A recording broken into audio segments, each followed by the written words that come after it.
Hi, I'm Paul Ford, And I'm Rich Ciotti. and you're listening to Reqless, Reqless, the podcast about how AI is changing the world of software. And you know what else is about to change the world of software, Richard? What's that, Paul? The enormous economic shockwave set off by the tariffs that just went into effect today. And It is April 4th, 2025, a day that may go down in history or may not. We don't know yet. yeah, here we go.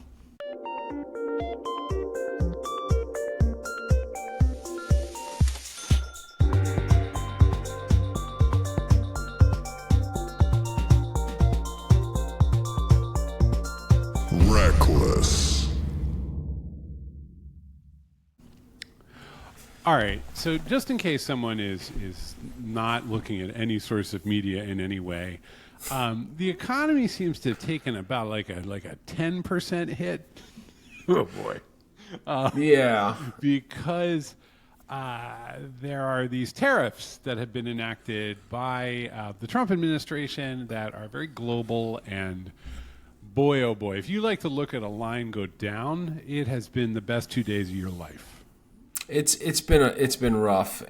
Full disclaimer, neither of us are economists or political commentators of any sort. We're simple people, you and I, Paul. I got to tell you, I do not believe anyone in the audience is going to be like, oh, hey, I'm here for the economic advice. I'm going to say one thing. I'm going to step out of my lane just for a minute. Do it. I'm 55 Okay. years He really old. is, folks. He's not making that up. I'm not making that up. And I've been around a while, and I also like reading history. And all I know is for the last, 70 years, it's just been, we've just crushed it. Like, we've had our bumps, like '08 and 96, and there's been, they're like, in the 70s, I remember everybody was online to get gas, because there's been some crisis. But boy, speaking of lines, it's just been consistently good. And I guess what I don't understand now, it's like, we're going to get you out of this disaster. And all I can think to myself is it's not a disaster. It's been really freaking good for a really long time. That's the extent of my economic analysis, my macroeconomic analysis, is shit's been real good. And so Yeah. I don't understand. Not for everybody. Not for everybody. We know this. For pretty much, like, if you look at like standard of living, even for lower middle class, lower class, like, it's inched upward pretty consistently for many years now. It did, and actually many generations are able to enjoy that. Now, we got hit in the last decade or two by the incredible increase in housing and education and all that and so forth. But look, the fundamental reality is, like, if you were an American, kind of a golden ticket compared to most of the rest of the world. Might not feel that way if you're an American, because the guy next door has a bigger SUV. But, like, our basic standard, good stuff. There's a reason everyone wants to come here. Yeah. Right. And so, anyway, look, I don't want to actually sit here and be like the American economy and everything was getting better and so on and so forth. I do want to point out that according to The Verge, Trump's new tariff math looks a lot like ChatGPT's. And what people notice is if they said, make me a pretty good, like, tariff plan, and they put it into all the different LLMs, it kind of popped the one that they actually implemented right back out. Dear God. First off, I'm glad he didn't use Midjourney. So that's good. I know. But it could have been pictures. We do have a few situations going on, like Laura Loomer going into the Oval Office and saying, fire these people. Like, we're in a real funny zone as a country. And I'll tell you, for a while, I think it looked like only a few groups of people were going to feel the pain. And now everybody's going to feel the pain. And we kind of saw it coming. Like, everybody knew this was on the table. But it's really shocking, I think, for people when they see the number go down. Like, there's a lot of internet posting that's sort of like, wait a minute, the people who hated Trump could have been right. So just a lot of, like, Wall Street Bets is a treat right now. I don't know if you read it. Like, I have not. I've passed by a few times. Look, I think there is a theme here, and this is an AI podcast, and the theme I keep coming back to, whether you like uncertainty or not, is there's a parallel narrative. like the thing about AI, it's landed and it's been so aggressive and disruptive and has moved so fast. Like I've never seen like software getting pushed every like 2 weeks, and each one is like the brain is bigger than the last. Not just the brain is bigger than the last. We've been talking about this. I wrote about it in the newsletter. We talked about it in the last podcast. Yeah. The infrastructure never quite landed, and now we're starting to get standards and we're starting to get baselines. It's starting to settle down. Yeah, well, you can actually work with it in a predictable way from week to week. And like one of the things that we're doing at work, and we're going to show it with people at some point, is like you can make this technology behave. It's not a random robot. It is actually a database, and you can kind of put it on rails and say like, hey, I need to get this kind of output instead of that kind of output, and it works. And so That's right. like. Which isn't at all like I've raised a magical star baby who will conquer the universe. It's more like a database. So I think they talk about it less and less, but things are definitely stabilizing. So yes, you're right. It was very unstable for a very long time. But I think, and here's how I'm going to actually draw a connection here. I feel like politics right now, and now it's seeped into the economy because policy, like actual tariffs are going into place, are very much driven by marketing. It feels like I am in the middle of one of the most aggressive, disruptive, chaotic marketing campaigns I've ever seen. Like I'm in the middle of it and I can't look away. And it reminds me of like AI didn't just show up as like the iPhone keynote. It showed up in... Are you talking about global geopolitics or the economy or the Trump administration? Like, which is the marketing? I think... Well, here's the thing. Here's, I think, what's interesting is that I feel like what everyone has sniffed out is that if you jam the channel with the brightest colors possible, you can kind of do anything you want, right? And I feel like... There's something to come back to. You ever seen the video for Drake's Hotline Bling? No. Okay, it's like him in just like a box. Like he's in like a pastel shaded box. And it ended up becoming a meme and so on and so forth. Yeah. And I remember saying something about it, and my friend Patrick, who we'll have on the podcast real soon, just was like, yeah, that's what I was like, wow, it's nice with the simple colors. Like, I get it. It's like a whole aesthetic. And he just went, that's what a baby likes. Exactly. And that's it feels like we are marketing if it is marketing, if the tariffs are a kind of message being sent to the world, it's like for the baby. Like they're just it's like literally someone is shaking keys all day long, assuming that we're gonna just look up and go, oh my God. We have been watching the same Transformers action scene for like 6 months straight. Have you ever seen a Transformers movie? It's on. It's kind of fun because it's just a lot of large machines crashing, but it's a little nuts. I had a friend. He wanted to go see one just to kind of like read the zeitgeist, and like I will go watch anything. So I was like, yeah, absolutely, let's go do it. Yeah. And about 11 minutes in, he turns to me and he goes, I really want to leave because it was so loud. It was painful. It's so overwhelming. And I turned to him and I was like, you are going to sit here and watch this entire piece of shit. And I said it in Optimus Prime's voice because I can do that. And we did. And like one of the robots had like a jet had a beard. It was really, really sad. Well, and you're like, oh, guys, what do you talk about? This is an AI podcast. Here's what I'm getting at. Listen, Rich, there's nothing more AI than the Transformers. Like, there's nothing more AI than Transformers. Whether it be the release of a movie, the release of an album, the release of tariffs, or the release of what feels like a new version of like the AI brain every 3 weeks, my advice across all of it is that what you're going to find out is it fizzles out and it reverts back to some very basic fundamental things. It always does. And I will be clear, right? Like, let's go back. Let's just talk about a couple market crashes to put it into context.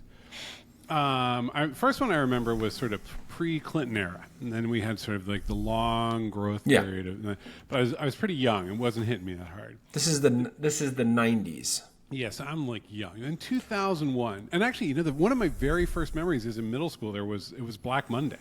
And it was or I think it was Black Monday. It was the day that like the Dow just dropped out of nowhere in the 80s. And like so like these get in. That I don't remember. Yeah. Oh yeah, there was one. It dropped like 700 points. I remember in the middle school. .com crash. .com crash. And that was like it was like right after September 11th. That was a rough stretch, right? It was starting to crash before then, then it crashed, and then 9/11 happened, and then it finished the crash. Well, it just kind of didn't come back for a while. Yeah, and I think let us kind of. And then 2008, and then so like here, so here we are, okay. And yeah. I mean, this is a tricky one because it's an unforced error, and they seem just hell bent. They're like, no. Now that we've smashed it, we're going to keep smashing it. So I'm curious to see how that goes. But it always feels like the end of the world. So it's really hard to tell if it is or not. I worked for a .com company that raised a lot of money. They opened an incredible like office in Union Square. Mm-hmm. It was like they spent millions and millions of dollars for it. That's great. That's great. We're opening an incredible office in Union Square. Yes, but we didn't raise a ton of money, thankfully. Yeah. But then the crash happened. That company disintegrated. Everybody disintegrated. All sorts of companies disintegrated. And I really thought, oh wow, everybody's going to go back to malls. Like I thought there'll be some websites. There'll be some like when a video game comes out, there'll be a marketing site. But I guess that was that. We tried to deliver pet food, and it didn't work out. And everybody turns out wants to go to the pet store. And I thought that was the end of it. And it turns out things settle back in, and then the dynamism of and I'm gonna say something nice about this country for a minute because it feels like everybody's always telling us we're falling apart.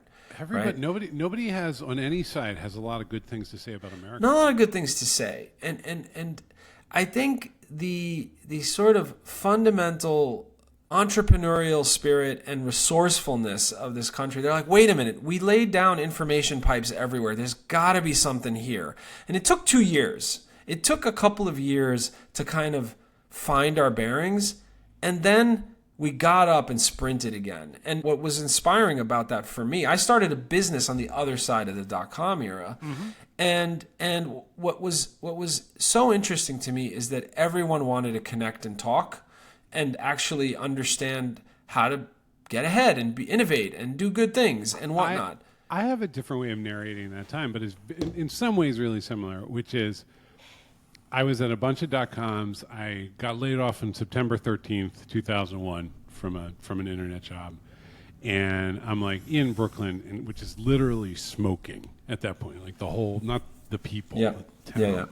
And some people were smoking. Yeah, I started smoking around then too. Actually, it was a freaking bleak moment. But what happened is like all the information architects and topic mac nerds and semantic, like everybody kind of started after like a little moment where we all got smashed. We're kind of sitting on the edge of our bed. Somebody was like, "I want to do an information architecture salon." At my apartment.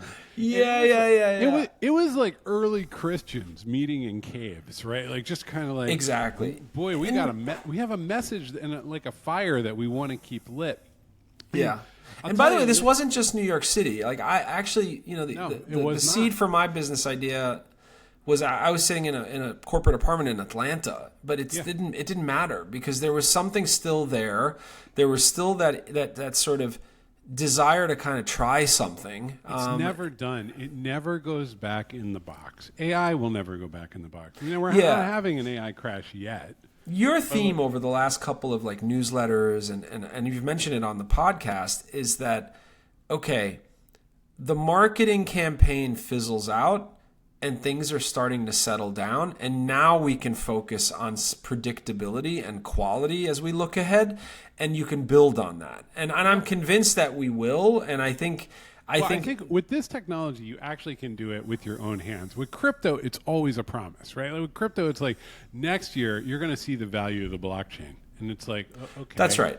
Right. That's right. But in this case, even though it's different and difficult and so on, you write code that didn't exist that would have taken a long time before, and it takes less time. And there's all sorts of other things going on, and it makes you pictures and so on and so forth. But there are certain things that it does where you're like, I can build on this. But it's the more boring stuff is the more interesting. It's really good at bureaucracy. It's actually less exciting as a creative tool. That's right. And look, again, So we're not, a little far away from the crash of the economy, though, Rich. Well, Bring these no. worlds together. Well, I mean, I've seen us. I also, again, I'm not gonna expound on what's going on and what this is. It feels faker than an actual crash because like dudes did it. It doesn't feel like an actual like, oh my God, we thought there was gonna be oil there and it's just dust. Yeah. That's Therefore, true. crash. Like it's not that. It's just. Well, It's kookiness, so I'm not gonna expand on it, but I will say this, Paul. Well, I will say here's that what's tricky. Here's what's tricky about that is like next week, Trump could fire Jerome Powell and we'll lose 15% more of the market. yeah, or that's he the could- uncertainty, right? Or he Yeah. could say, "I just negotiated an amazing deal with Brazil, and we're lifting Good all for the me. tariffs." Exactly. And We don't everything know. and things would shoot back up. And so, but what happens is after a while, the instability and chaos gets priced in. Certain aspects of the economy get more resilient, but like the fervent heat really settles down. And there is a kind of sense of like, where are we headed here? Right? Like this is the economy, we got immigration, so on and so forth. I mean, like I'm seeing people actually who are pretty far right going like, what? Yeah. Right? Like it's, you Well, know, I mean, far it's pro business, right? And this is a shellacking, and everybody's like, we got to be paid. Well, okay. Again, I don't want to. What I've seen, probably 4 times in my life is this country's ability to dust itself off and then sprint again. I know, man. I know, I man. say that in contrast to a country like Lebanon, for example, that keeps can't put it together, and this country seems to be able to put it together. Yeah, but you know how we put it together is through Keynesian piles of money dumped into the markets, right? Like dumped into. You do need predictability and stability to put it together. Right now, and I don't want to give people the willies, but right now there's no sign that we're going to try to apply a classic American, like, all right, open up the coffers, let's go, let's stabilize this. Well, it's a crazy new script, right? So look, Rich, you and I are startup founders. Good for us. And we have money in the bank. We have less money now than we used to. And we have to keep a business going. We have to grow the business. We have to spend on things like marketing.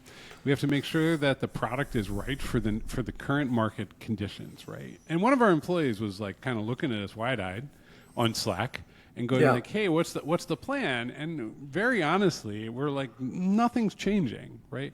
Why? Yeah. And I didn't even talk about you. We talk about this with you before I said that, but it's real. Nothing's changing. Why is nothing changing? Why aren't we reacting to this moment? Well, look, I do think some things will change, and what will change is, what we sell. Ultimately, we're technologists, but we got to go out and sell what we have, right? And when you sell, you have to empathize and understand the sentiment and the mood of the potential buyer or the potential prospect, right? And when you do that, you're like, okay, well, it's going to be a more price-sensitive world, right? People are going to shop for higher value things, right? Because they can't afford, like their budget that used to be 100 marbles is now 40 marbles. And so can we speak to that audience, right? So I do think you have to rejig how you come forward, right? Like how the signal you're sending out. Why? Because people potentially are going to be more sensitive to it. I think it's New York City. I was about to say America, but it's really New York City. Is that New York City is just infinitely adaptable. It just is that. Like you have your hats and you're going to sell them for $100, but when the festival's over and nobody wants hats, you sell them for $5. Like it's just New York City. It's just there's something very dynamic about that. It's and as a Lebanese person who pretty much sells barrels of olive oil, like it's about trade in a lot of ways. And when you trade, you think about sentiment in very profound ways. Now, look, I do think, again, I'm saying sweeping things here. Like, I think things that are luxuries that people can do without, I think could be more under threat. Because, like, do you really need that handbag? Like, I can wait on that one, right? Things are tight. All right, do we really need to travel to wherever? Why don't we just take a road trip somewhere? Like, those are the kinds of things that seep into people's minds, which is completely understandable. But as a business, and, there are many stories of people who actually built their fortunes or their found success in very disruptive moments, right? Where there's opportunity that arises out of it. I feel like this country, which prides itself on not over-regulating and letting people kind of adapt and play, is very good at that. That's kind of why I think we bounce back in a lot of ways. But you do need some calm to make bets. You do need some calm. That's, I think, I'm not worried about today. I'm worried about, like, is it going to be loud in 2 weeks? That's what I worry about. The bookie can't be drunk all the time. They got to He write can't it be down. drunk Right now we're in we're in the casino, and everybody who works at the casino is drunk and running around with a gun. So that's right. Okay, That's obviously we're in business together, and I agree with you. So no one's gonna be shocked by that. Let me make a positive case for these technologies, the AI world, with the world that we're entering. Okay, first of all. Let's focus on resource constrained. I have fewer resources. I need to do more with less.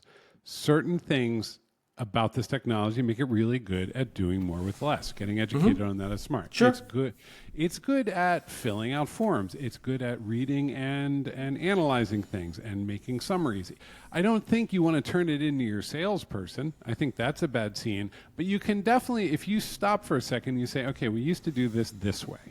And there used to be 25 steps, and we waited a week between these 2 steps and so on and so forth. Could we automate some of this? Could we send a smarter email to the person? Could we actually look at the state of the overall project by looking at the tickets and then make a quick summary and actually prioritize a little better? So there's all these like sort of low-level efficiencies that if you really started to think through this, there's probably like a 20-30% shave off on some of your costs, right? You could outsource less engineering and do a little more in-house or do more prototyping. You're not going to give it your business. It's not going to run it. It's not that smart. Everybody needs to stop pretending. But there are efficiencies. So there's that, right? And then I think there's also like so much of the work out in the world are things like legacy support and transformations of old code and all of that.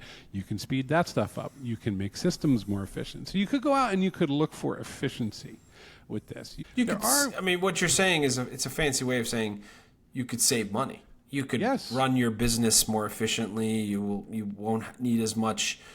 Instead of 5 tools, you need 2 or whatever it may be. So you and I used to run an agency, right? An agency is, and the thing about an agency is they run really hot. People come and go. It's humans. It's inbound leads. It's a pure sales culture, and it's a really tough business, just flat out. It's a tough business. You have to sell something really abstract to people over and over. It's a high ticket item, and there are very few buyers. There's lots of sellers. And so like, an enormous amount of the pro forma stuff that we used to do can actually be done by this technology. You can't come up with the idea. It won't write all the code. It's not a great product manager, but it can really help with a lot of the clerical stuff. Totally. And you know what it can do? Faster. That's the key. Yes, it takes more focus, but it can help you write the proposal faster. Now, if you just slop that proposal into a deck and throw it over the wall, you won't succeed. But but you can go 5x faster with this stuff. You can go 5x faster. And when you go, here's the thing that I want to just clarify about what you're saying. This isn't about sending people home so the robots can do it. That's not what this is. In fact, if you're going 5x faster, you end up needing people for other things. Like that is always how it plays out. But can you get more efficient? Can you, frankly, not just be more efficient, but can you find opportunities better? Can you seek out new ways to market? Like the possibilities right now that are in people's hands as they think about it. I mentioned it on the DeepSeek podcast like 4 weeks ago, which Fareed Zakaria stole, by the way, which I'd appreciate a thank you note from him. I'm sure Constraints, I doubt we're going to get one. Constraints are great. When you have constraints, like what can you do within these constraints? It forces you to problem solve. These tools are incredibly good at, say, if you told these tools, I have these constraints, what can I do within them just to think more creatively, but also for yourself, like as an individual. And by the way, this is sounding all like entrepreneurial advice. It could be just a better way to impress your boss. It could be a better way to impress your manager about how you can work better, right? Let's simplify this even more, and then we can go back to looking at the number go down. It's like a blizzard. Don't panic. Don't get out of the market and decide. Don't time anything. You don't know anything. You can, and it's not. Nobody knows. No, nobody knows anything. It's not just about AI tools. It is actually just an opportunity. Monday is a wonderful day to go in, look at your boss, and say, "I have great news. I thought about it. I think we can find a way to make this go a lot faster and cheaper." And boy, they will appreciate that. They're going to forget about you for 6 months, 6 golden months. Yeah. While they worry about the other things. Because what is real about this world, especially in big orgs, when these numbers start to crunch like this, the boss comes down and says, "Okay." They use this almost as an excuse to streamline. They're scared. They're not. Scared. It's not a Trojan horse or anything like that. It's not a false flag or anything like that. They're actually scared. They're actually nervous, and they can't see too far out. And what I would say is react to the fear with excessive rationality. And focus on speed and cost reduction, and you'll get through okay. Yeah. And I'm going to tell you, that's what you and I are going to do here. It's not like, and it's not even cost reduction. We have to spend, we have to grow. But boy, is this a reminder to you and to me running our business that we don't have control over a lot of things. And the things we do have control over, we got to run them real tight. That's right. And that's just good that's general advice. That's always the goal. It's actually one of the reasons we're a pain in the ass to work with, because people are like, we seem fun, and then you in particular come down with the hammer, and you're like, why does it cost that? And it's literally because of today, right? It's because a year ago we anticipated today happening, and now today is a relatively calm day. The number went down, and a board's okay, and we are going to get our frickin' product into the market, and it's going to rule, and it's going to be really efficient, and it's going to help people get a lot of work done, and it's going to be timed real good. I feel really good about that, but if we hadn't started thinking that way a year and a half ago, I think we'd be really anxious today. I think that's right. All right. So look, we're just kind of. I also have one more piece of advice though before we wind this down, Paul. Okay. What's your advice? Wherever you are this weekend, go get yourself a scoop of ice cream. Yeah, and then pour a bottle of bourbon on top of it. No. Well, if you want. I don't know about a bottle. Maybe a shot. Is that a thing? Yeah, it's not sure. I'm sure bourbon and ice cream. Drunken scooper. Yeah. You got a recipe, Paul? You want to share? Yeah. It's called the Irish Sunday. The Irish Sunday. It's okay. Exactly. It's okay. I can say it. Check out aboard.com if you have a minute. We've got fun things coming. We've got events coming. We've got all kinds of announcements coming soon. Take care of each other. Get that scoop of ice cream. Yeah. Bourbon? Yeah. I don't know. Hold off on the bourbon. No, actually, it's a good weekend to just like get a little sunshine. Get a little sunshine if you can. Yeah. Hopefully it's nice where you are. And if you need us, hello@aboard.com. Check out aboard.com. We love you. We're also on YouTube. You can see our faces. Ah, my God, help us all. All right. Goodbye. Have a good week. Bye.